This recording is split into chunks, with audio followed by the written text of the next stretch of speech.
시편 96편 1절로 9절 말씀 저와 여러분이 한 절씩 교대로 봉독하시겠습니다. 새 노래로 여호와께 노래하라. 온 땅이여 여호와께 노래할지어다.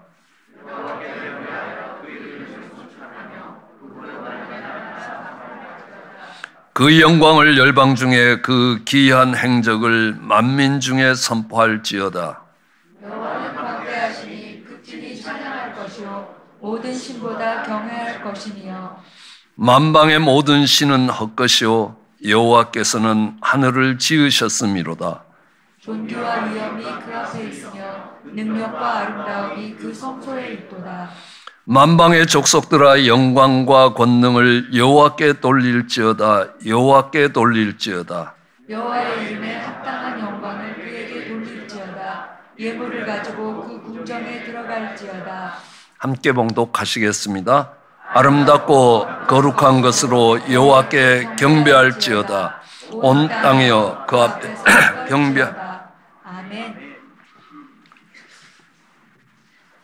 새 노래로 여호와께 노래하라.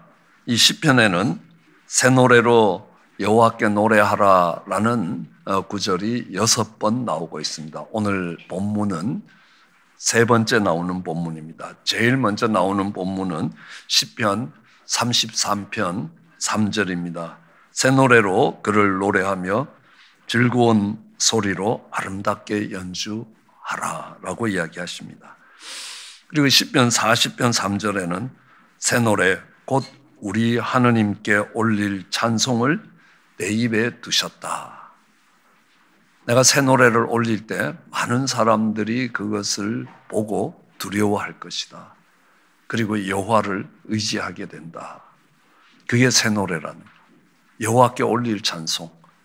우리는 곧이라는 말이 나오면 이 새 노래에 대한 개념을 정리하고 있다는 것들을 알 수 있습니다. 예, 오늘 본문은 그 광대하신 하느님께 만민 중에서 정말 새 노래로 노래하고 그 영광을 찬송하고 그 영광을 하느님께 돌려드려라라는 내용입니다. 그 이름을 송축하며 날마다 선포하라는 겁니다. 그 영광을 기이한 행적을 만민 중에 선포하고 극진히 찬양하라라고 이야기합니다. 성도된 사람들이 당연히 해야 될 일들을 반복하는 것처럼 보입니다. 이것들을 들으면서 시편에 여러 번 새 노래로 하나님을 찬양하라라는 말씀을 반복해 가는 것들을 들으면서 우리는 한번 생각해 봐야 합니다. 왜 하나님께서 그렇게 말씀하고 계시느냐? 우리는 일어나라라고 이야기하면 이 사람들이 앉아있다. 일어나지 않았기 때문에 일어나라고 할 수 있습니다. 두려워 말라라는 말씀은 그들이 두려워하고 있기 때문에 두려워 말라라고 이야기합니다. 새 노래로 노래하라라고 이야기하는 말은 무슨 말입니까? 저들이 새 노래로 노래하고 있지 않다는 말씀입니다. 지금 새 노래로 노래하고 있으면 잘한다, 계속해라 이렇게 될 거 아닙니까? 당시 이스라엘의 영적 상태는 그렇지 않았던 걸 봅니다. 이스라엘은 멸망을 향한 길로 달려갔습니다. 마침내 나라가 망하고 바벨론으로 잡혀가야 합니다. 그때에 새로워져야 된다는 것들을 말씀하십니다. 오늘날도 크게 다르지 않습니다. 믿음의 새로운 전기가 필요하다. 그 말씀이 새 노래로 노래하라는 것입니다. 새 노래로 노래하라 이 말씀은 이스라엘 백성들에게 주신 말씀입니다. 하느님의 백성입니다. 그들도 세상과 다르지 않게 부패했다는 겁니다. 교회도 많이 타락했다는 겁니다. 하느님의 백성들이 우상을 섬깁니다. 돈이 그들의 우상이 되었습니다. 눈에 보이는 이 땅에서 형통함을 추구하고 있습니다. 그때에 새 노래로 노래하라라고 이야기합니다. 새 노래로 노래하라라는 것은 새로운 음악, 새로운 곡조, 새로운 가사, 현대적인 음악으로 노래하라는 건 아닙니다. 노래가 새로워진다고 해서 새 노래가 아닙니다. 노래 부르는 사람이 새로워져야 새 노래가 되는 것입니다. 계시록 14장 3편에는 이런 말씀이 기록됩니다. 그들이 보좌 앞과 내 생물과 장로들 앞에서 새 노래를 불렀다. 흰옷 입은 14만 4천 명의 많은 성도들이 새 노래를 부른다. 땅에서 구속함을 얻은 14만 4천 밖에는 능히 이 노래를 배울 자가 없더라는 겁니다. 이 새 노래를 부르는데 이 새 노래를 못 배운다. 곡조가 어려워서 못 배웁니까? 처음 부르는 노래이기 때문에 익숙하지 않아서 못 배웁니까? 아닙니다. 아닙니다. 예, 속량함을 받은 사람들, 예수의 보혈로 구속함을 받은 자 아니면 새 노래로 노래할 수 없다라고 선언하고 있는 것입니다. 언젠가 호주 시드니에 가서 여러 교회가 연합하는 부흥회를 인도한 적이 있습니다. 강사로 초대받았습니다. 젊은 부부가 앞에서 찬양을 인도하고 있었습니다. 아주 열정적으로 찬양을 했습니다. 그런데 제 옆에 앉아서 나이가 지긋이 드신 신사분이 이렇게 팔짱을 끼고 찬양을 안 따라 부르는 겁니다. 찬양 인도가 못내 마음에 들지 않는지 얼굴에 짜증스러운 표현이 가득합니다. 집회를 마치고 시드니 해변가에 가서 저녁 식사를 했습니다. 찬양 인도를 하던 그 젊은 부부가 마련한 식사 자리였습니다. 그분들은 한의사였습니다. 자리에 팔짱을 끼고 찬양을 따라 부르지 않던 환한 집사님도 거기 와 있었습니다. 아니, 먼저 와 있었습니다. 여기 어떻게 오셨냐고 물었더니만 아까 그 찬양 인도하던 그 자매가 내 딸이요 그래요. 아니, 그 따님이 찬양 인도하는데 왜 찬양을 안 따라 부르십니까? 그랬더니만 환한 표정으로 아주 통명하게 이야기합니다. 저들 좋아하는 찬송만 부르는데 내가 왜 따라 부르냐는 겁니다. 알지도 못하는 새 곡을 부르니 따라 부를 수도 없고 그러다 보니 화가 난다는 겁니다. 예, 음악성이 뛰어난 사람은 처음 부르는 곡을 쉽게 배우지만 저같이 음악성이 없는 사람은 여러 번 불러도 그 곡을 따라 부르기가 힘들 때가 참 많다는 겁니다. 내가 교회를 40년, 50년 다녔는데 예배에 와서 부르는 곡을 하나도 모르겠다는 겁니다. 내가 40년, 50년 신앙생활 잘못했다는 소리냐는 겁니다.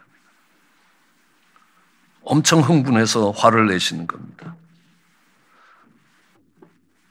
야, 그래도 성경에 새 노래로 여호와를 노래하라라고 이야기하지 않습니까? 새로운 곡조, 새로운 가사가 새 노래냐는 겁니다. 아닙니다. 새로운 감격과 새로운 경험에서 나오는 그런 노래가 새 노래라는 겁니다. 성경에 455장 찬송이 있습니다. 주 안에 있는 나에게 딴 근심 있으랴. 십자가 밑에서 내 짐이 부러졌다는 겁니다. 그 두려움이 변하여 내 기도가 되고 전날의 한숨이 변하여 내 노래가 되었다. 주님을 찬송하며 할렐루야. 내 앞길 아무리 멀고 험해도 주님을 따라갈 것이다. 제게는 이 찬송에 대한 간증이 있습니다. 미국에 유학을 왔습니다. 박사과정을 공부해 가는 동안에 꼭 치루어야 될 시험이 있습니다. 자격시험이라고도 이야기하고 종합시험이라고도 이야기합니다. 그 시험을 쳐야 내가 이제 박사과정을 계속 공부하면서 이제 논문을 쓸 수 있는가 없는가 그 자격을 주는 시험입니다. 8시간 동안 치는 시험입니다. 지금까지 전공을 공부했던 모든 과정에 대해서 시험을 칩니다. 8시간 동안 줄기차게 뭔가 답을 쓰면 나중에는 팔이 아파서 잘 쓰여지지 않을 정도로 긴 8시간의 시험입니다. 그 시험을 치고 아침에 일어나서 샤워를 하는데 비누가 똑 부러집니다. 기분이 아주 나빴습니다. 그리고 밥을 먹는데 숟가락이 또 똑 부러집니다. 이거 밥통이 날아갈 모양이구나. 굉장히 마음이 불안해졌습니다. 이게 밥맛이 있겠습니까? 골방에 들어가서 기도했습니다. 하나님, 참 이렇게 불길한 징조들이 막 생깁니다. 근데 그때 이 455장 찬송이 생각났습니다. 주 안에 있는 나에게 딴 근심이 있겠느냐. 십자가 밑에서 제 짐이 풀어지고 그 두려움이 변하여 내 기도가 되었다. 전날의 한숨 변하여 내 노래가 되었다. 그 찬송을 부르니까요. 다시 힘이 나는 겁니다. 그래서 이 종합시험을 치는데 프리림 테스트하고 앞 첫 페이지가 있는데 그건 안 보이고 숟가락이 똑 부러지고 비누가 똑 부러지는 장면이 보이는 거 아닙니까? 그래서 내가 이 시험에 떨어지겠다는 생각이 들어오는 겁니다. 그래서 다시 그 찬송을 부릅니다. 그러면 그 불길하고 나쁜 생각들이 물러갑니다. 8시간 시험 치는 동안에 수십 번도 더 불렀습니다. 그러면서 저는 그 시험에 통과할 수 있었습니다. 그 다음 이 찬송을 대할 때마다 감동이 다릅니다. 그 시험이 있기 전에 불렀던 이 찬송하고 그 일 이후에 불러졌던 찬송이 다릅니다. 곡이 달라진 건 아닙니다. 새로운 경험과 새로운 경험에서 나오는 감격, 그 감동이 있기 때문에 그렇습니다. 예전처럼 그 곡을 부르지는 않습니다. 새로운 감격으로, 새로운 열정으로 하나님의 영광을 선포하게 되는 겁니다. 이게 새 노래로 하나님을 찬양하는 것입니다. 우리는 이 새 노래로 찬양할 때에 성경은 이야기합니다. 이것은 새로운 곡조를 이야기하는 게 아닙니다. 사람이 새로워지지 않고는 새 노래로 부를 수가 없습니다. 계시록에서 봤던 것처럼 그들이 구속함을 받지 못하면 새 노래를 부를 수 없다, 배울 수가 없다라고 이야기합니다. 이건 음악성을 이야기하는 게 아닙니다. 그의 삶 속에 내 죄를 위하여 피 흘려주신 그 주님의 구원의 역사가 내 속에 감동과 감격이 되어서 흘러나올 때 그게 새 노래라고 이야기합니다. 우리는 이야기합니다. 사람이 새로워지지 않고는 노래가 새로워지지 않는다는 겁니다. 새로워진 사람, 존재가 변하면 그 속에서 나오는 노래가 새 노래라고 이야기합니다. 우리는 고린도후서 5장 17절에도 누구든지 어떤 죄인이고 어떤 악한 사람이든지 누구든지 그리스도 안에 있으면 새로운 피조물이라. 이전 것은 지나갔으니 보라 새 것이 되었다. 내가 예수 그리스도 안에서 새로운 피조물이 되었을 때 나오는 그 노래가 새 노래라고 이야기합니다. 새 사람이 되었을 때 부르는 노래가 새 노래입니다. 존재가 새로워져야 새 노래를 부를 수 있습니다. 날마다 구원이 새로워질 수 있습니다. 이 새로움이 없다면 그 노래가 결코 새 노래가 안 된다는 사실입니다. 고린도후서는 이렇게 이야기합니다. 우리가 낙심하지 않는다. 우리는 낙심 안 한다. 왜냐하면 겉사람은 점점 후퇴할지 몰라도 속사람은 날마다 새로워진다는 겁니다. 우리 속에 그런 역사가 있을 때 우리의 찬송은 새 노래가 될 겁니다. 예레미야 예가는 이렇게 이야기합니다. 여호와의 자비와 긍휼이 무궁하시다. 우리가 진멸되지 아니함이로다. 우리가 한 짓으로 보면 망하고 하나님의 심판 앞에 놓여서 벌을 받아 당연함에도 불구하고 진멸되지 아니함이라다. 이것이 아침마다 새롭고 주의 성실이 크다는 겁니다. 아침마다 새로운 겁니다. 매 아침마다 그 하나님의 구원의 감격이 새로워질 수 있다라고 이야기합니다. 매일 새로운 은혜를 경험할 수 있습니다. 아니, 매일 그렇게 새로운 은혜가 넘치는 삶이 되어야 새 노래를 부를 수 있습니다. 우리는 새로운 존재가 되기 위해서 마음이 새로워져야 합니다. 마음이 새로워져야 삶이 새로워지기 때문에 그렇습니다. 그때 부르는 노래가 새 노래라는 겁니다. 우리가 모태에 들어갔다 와서 새로워지는 것 아닙니다. 모태에 들어갔다 와서 정말 거듭나는 게 아니라는 겁니다. 하나님의 말씀이 우리 가운데 찾아오면 그로 인하여 우리가 새로워진다는 사실입니다. 매일 도둑질만 한 것, 좋은 거 보면 훔쳐갈 생각만 하던 사람이 그런 생각으로 가득한 사람을 우리는 도둑놈이라고 이야기합니다. 그러나 그러나 좋은 걸 보면 어렵고 힘든 사람들에게 나누어 주고 싶어 하는 사람으로 바뀌었다는 겁니다. 하나님의 사람으로 바뀐 겁니다. 인자와 자비가 풍성한 사람으로 바뀐 겁니다. 사람이 달라진 겁니다. 그때 부르는 노래가 새 노래라는 겁니다. 삭개오는 어떻게든지 돈을 움켜쥐려고 발버둥 치던 인생에서 이제는 내가 가난한 사람들에게, 내가 정말 힘들게 했던 사람들에게 내가 가진 것을 나누어 주겠다라고 바뀌었습니다. 왜요? 주님을 만나고 주님으로부터 구속함을 받았기 때문에. 그가 부를 수 있는 노래가 새 노래라는 것들을 알 수 있습니다. 바울도 그랬습니다. 이 예수 믿는 놈들, 나쁜 놈들, 사기꾼 같은 놈들, 우리가 믿는 전통신앙을 무너뜨리는 이단들 하면서 그 예수 믿는 사람들을 핍박하기 시작했습니다. 잡아서 감옥에 가두기 시작했습니다. 그가 예수님을 만났습니다. 네가 핍박하는 예수라는 겁니다. 그리고 그는 달라졌습니다. 예수님을 위해서 살기 시작합니다. 엄청난 핍박을 받기 시작합니다. 그때 부르는 노래가 새 노래라는 겁니다. 바울은 이렇게 이야기합니다. 초창기에는 나는 지극히 작은 사도라라고 이야기합니다. 하나님이 나 같은 자를 사도로 삼은 것에 대해서 감사했습니다. 그의 중기 편지에 보면 나는 성도 중에 한 사람이다. 그의 말기에 보면요, 나는 죄인의 괴수다.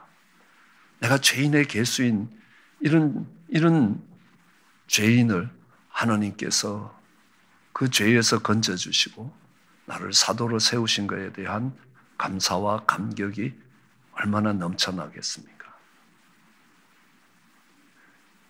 바울은 시간이 지나가면서 점점 의로운 사람이 된 것이 아니었습니다. 바울은 시간이 지나가면서 내가 얼마나 죄인인가라는 것들을 깨달았습니다. 그 죄가 깨달아질 때마다 하나님의 은혜가 커지고 하나님의 은혜가 새로워졌다는 사실입니다. 예레미야서는 이렇게 이야기합니다. 만물보다 거짓되고 심히 부패한 것은 마음이라. 누가 이것을 능히 알겠느냐? 어떤 것보다도 쉽게 썩어가는 게 마음이라는 겁니다. 세상은 그렇게 이야기합니다. 여자의 마음은 더하다라고 이야기합니다. 여자의 마음은 갈대 같다는 겁니다.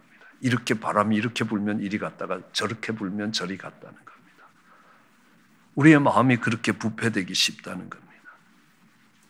우리 기대대로 움직여가면 할렐루야인데 그 기대가 무너지면 전혀 달라진다는 겁니다. 이스라엘 백성들을 봐도 그렇습니다.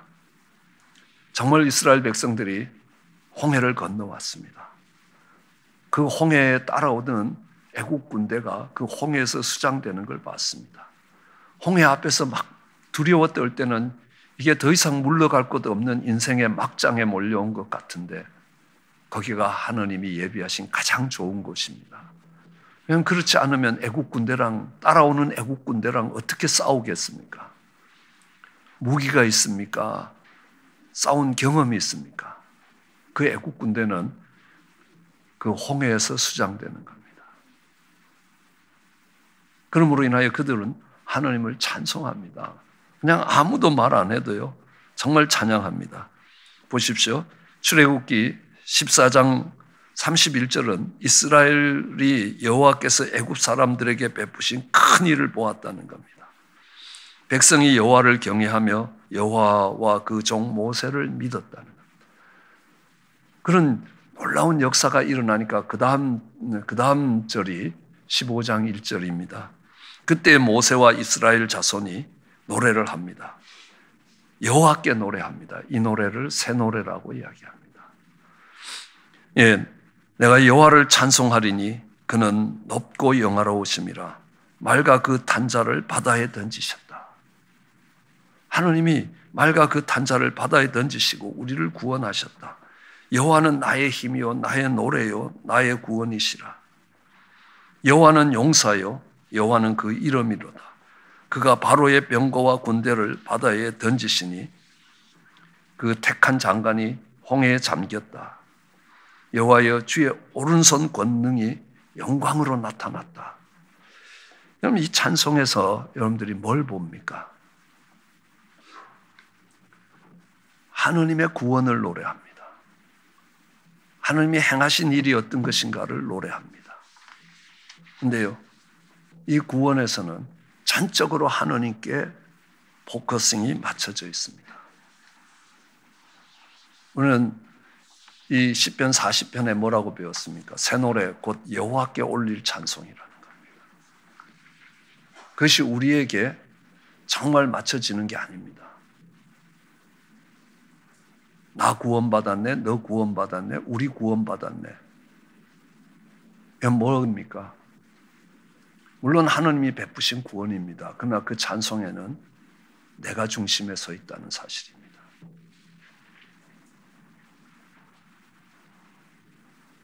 예. 하나님, 내가 생명의 말씀에 순종합니다. 하나님의 말씀 앞에 경외함으로 홀로 섭니다. 말씀에 생명을 겁니다. 말씀에 두려워 떠는 자가 되었습니다. 말씀에 내 운명을 거는 자가 되었습니다. 내가 주를 따라갑니다. 여러분, 이 노래에 있어서 포커싱이 어디에 있습니까? 내게 있다는 겁니다. 여호와께서 정말 높고 영화롭다는 겁니다. 그가 말탄 자를, 그 주어가 다 하느님이 하셨다. 하느님은 어떤 분이시고 하느님이 하신 일이 어떤 것인가라는 것들을 찬송이라고 이야기합니다. 하느님의 속성과 하느님의 하신 일을 사람들에게 찬송합시다. 우리 하느님을 찬송합시다. 이걸 복음성가라고 이야기합니다. 노래가 끝나자 미리암이 손에 작은 북을 잡고 춤을 춥니다. 출애굽기 15장이 20절이죠. 그러니까 아무 말 안 해도 모든 여인들이 그를 따라 나오며 소고를 잡고 춤을 추기 시작합니다. 여호와를 찬송하라. 여호와는 높고 영화롭고 여호와는 말과 그 단자를 바다에 던지셨다는 겁니다. 주어가 여호와였습니다. 그렇기 때문에 여호와께 올린 찬송이라고 이야기합니다. 그 노래를 새 노래라고 이야기했습니다. 그런데 그 노래는 오래가지 않았습니다. 3일 길을 가다 보니까 광야에 부딪혔습니다. 물을 얻지 못했습니다. 수르 광야에서 물을 얻지 못하니까요. 그 노래가 금방 뭘로 바뀝니까? 원망으로 바뀝니다. 예, 모세에게 이야기합니다. 네가 매장지가 없어서 우리를 여기로 이끌어 왔느냐라고 돌로 칠 태세가 됩니다. 홍해를 가르고 나올 때 모세는 하느님의 종이다 그랬는데 3일 갔습니다. 딱 3일 갔습니다. 그들의 찬송이 원망과 불평으로 바뀌었습니다. 그럴 때 하느님이 말씀하십니다. 새 노래를 부르라는 겁니다. 여호와께 올릴 찬송을 부르라는 겁니다. 욥기서에 이렇게 말씀합니다. 욥기서 35장 9절부터요. 사람은 학대가 많음으로 부르짖는다는 겁니다. 삶이 고달퍼졌습니다. 부르짖는데 세력이 있는 자의 팔에 눌림으로 도움을 부르짖으나 우리는 광야 같은 물이 없는 수르 광야와 같은 어려운 자리를 만날 때 하나님께 부르짖습니다. 그러나 욥이 고백하기를 나를 지으신 하느님은 어떤 하느님이십니까? 어떤 하느님이시죠? 밤중에 노래하게 하시는 하느님입니다. 밤중에 노래하게 하시는 하느님이고 그 밤을 지나가면서 우리를 교육하시기 원하시는 하느님입니다.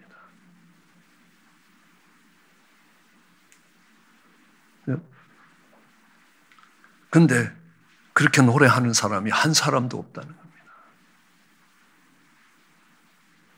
우리는 이걸 밤에 부르는 노래라고 이야기합니다. 하느님은 그 밤에 노래를 부르게 하신다는 겁니다. 그 밤중에 부르는 노래가 새 노래라고 이야기합니다. 그것이 하느님을 가장 영화롭게 만드는 노래였기 때문에 그렇습니다. 하나님은 천지를 창조하신 하나님입니다. 하나님은 그 독생자를 내어주시고 우리를 구원하신 하나님입니다. 그 하나님이 손이 짧아 내가 이런 자리에 와 있는 게 아니라는 사실입니다. 그 가운데 하나님의 높으신 뜻이 있습니다. 그 하나님의 구원을 신뢰하고 있는, 하나님의 선하심과 인자하심을 신뢰하고 있는 다윗은 이렇게 노래합니다. 여호와는 나의 목자시니 내가 부족함이 없으리로다. 내가 지금 부딪히고 있는 지금 현실에서 부족함이 없는 것 아닙니다. 나는 사망의 음침한 골짜기를 지금 지나가고 있습니다. 죽음이 경각에 달려있다는 것들도 알고 있습니다. 그렇지만 하나님은 이 과정을 지나가게 하시고 이 과정 속에서 하나님이 계획하시고 목적하신 것을 이루어 가실 것이라 라고 말씀합니다. 그러므로 I shall not be wanted. 내가 앞으로 온전히 구비가 되질 것이다. 나는 그리스도를 닮은 하나님의 형상을 닮은 사람으로 변화될 것이다. 지금 내가 부족함이 하나도 없는 다윗이 왕이 되어서 모든 것이 풍성했기 때문에 불렀던 노래가 아닙니다. 사울이 그를 죽이겠다고 따라오고 있는 도망자가 되어서 내일 내가 살아남을지 사울의 칼에 죽을지 모르는 그 절박한 상황에서 부르는 노래였습니다. 밤에 부르는 노래입니다. 내가 사망의 음침한 골짜기를 지날지라도 주의 지팡이와 막대기가 나와 함께 하신다는 겁니다. 나를 안전하게 보호해주고 계시다는 겁니다.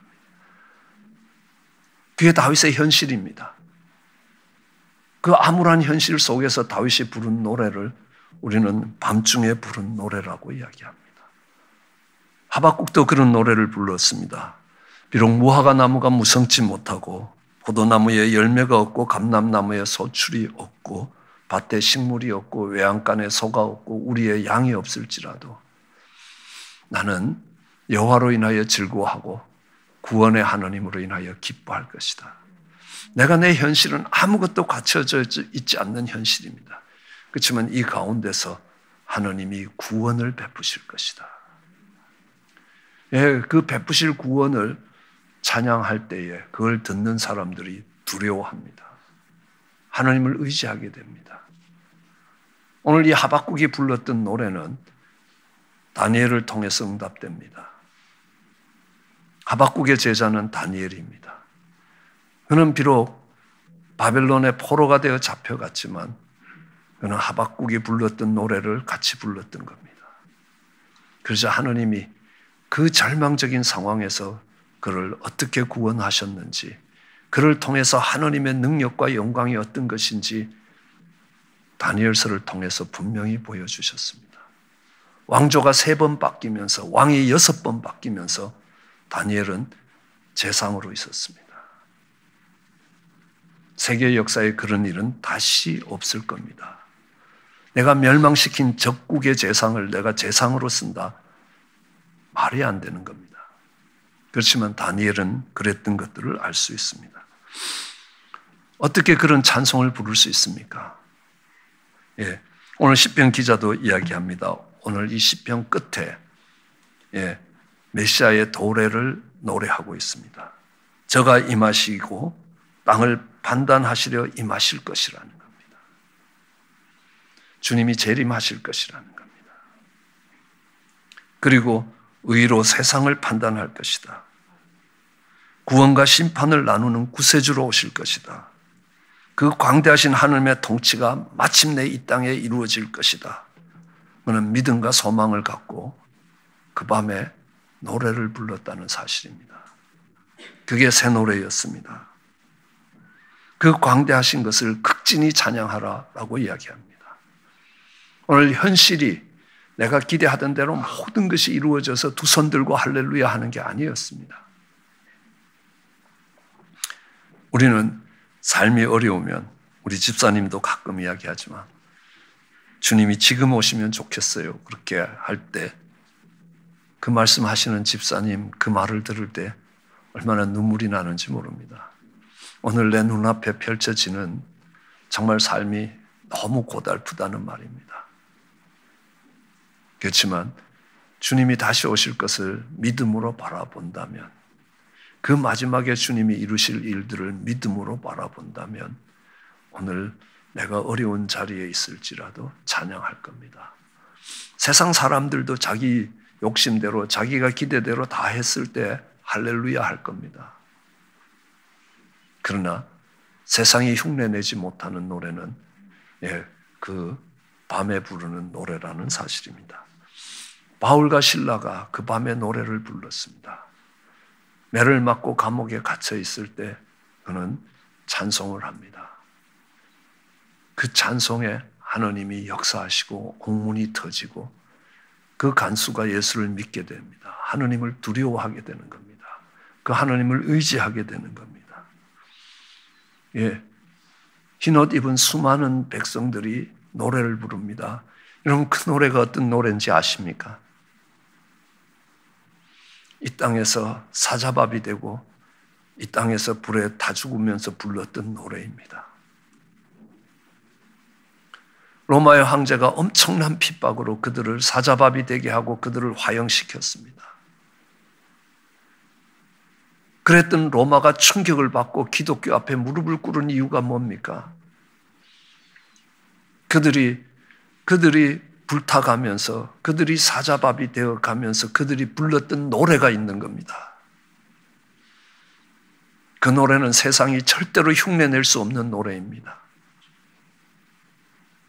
구원의 하나님께 드리는, 여호와께 올리는 새 노래가 되는 것입니다. 바로 내 인생의 끝에, 역사의 종말에 다시 오실 우리 주 예수 그리스도의 재림을 바라보며 오늘을 살아갈 때 그 성도들이, 그 믿음과 소망을 갖고 있는 성도들이 부르는 노래가 새 노래입니다. 그 새 노래가 우리 입술에서 끊어지지 않기를 주의 이름으로 축원합니다. 새 노래로 하나님께 영광을 올리는 저와 여러분 되시기를 주의 이름으로 축원합니다. 기도하시겠습니다. 사랑과 은혜가 많으신 하나님, 새 노래로 여호와께 노래하라. 하나님, 온 땅이여 여호와께 노래하라. 하나님, 그 이름을 송축하며 날마다 하나님이 행하신 일들을 노래할 수 있게 하여 주시옵소서. 그 노래를 통하여 그 영광이 열방 중에, 주께서 행한 일들이 만민 중에 선포되고 하나님, 그 영광이 하나님께 돌려질 수 있게 축복해 주시옵소서. 그 새 노래가 우리의 입술에서 끊이지 않도록 은혜의 은혜를 더하여 주시기 간절히 소원합니다. 감사합니다. 예수님 이름으로 기도드렸습니다.